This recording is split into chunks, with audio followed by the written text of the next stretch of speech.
ယနေ့ပြောပြမယ့်အကြောင်းအရာဆိုလို့ရှိရင်တရုတ်နိုင်ငံမှာရှိတဲ့ Heaven Gate ကောင်းငင်ဘုံသွားတဲ့ဝင်ပေါက်လို့ဘာသာပြန်ရမှာပေါ့နော်အဲ့ဒီဟာလေးอ่ะဆိုလို့ရှိရင်ဇောင်းကြားချက်မြို့မှာရှိပါတယ်အဲ့ဒီတောင်လေးอ่ะဆိုလို့ရှိရင်ဟူနန်ပြည်နယ်လို့ပြောတယ်ဇောင်းကြားချက်မြို့ဟူနန်ပြည်နယ်မှာရှိပါတယ်တဘာဝအလှတရားတွေကိုအရန်ကိုလှပ်ပါပြီးတော့လူတွေကိုအံ့ဩစေတဲ့နေရာတစ်ခုဖြစ်ပါတယ် Heaven Gate ဟာဆိုလို့ရှိရင်တောင်ကြားမှာတဘာဝအတိုင်းပေါက်နေတဲ့အပေါက်ကြီးတစ်ခုဖြစ်ပါတယ်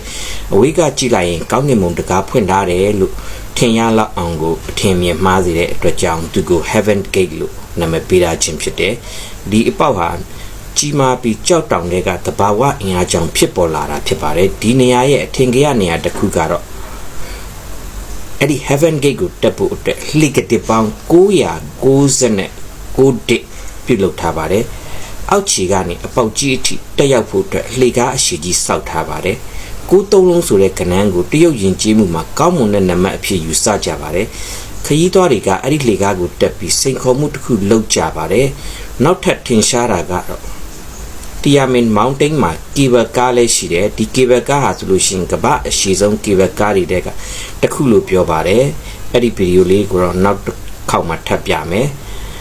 တောင်အောက်ကနေပြီးတောင်ပေါ်အထိစီးတွိုင်းနဲ့တဘာဝရှုခင်းတွေတောင်တန်းတွေမိုးတိမ်တွေကိုမြင်တွေ့နိုင်ပါတယ်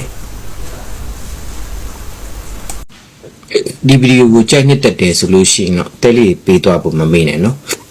See you later alligator bye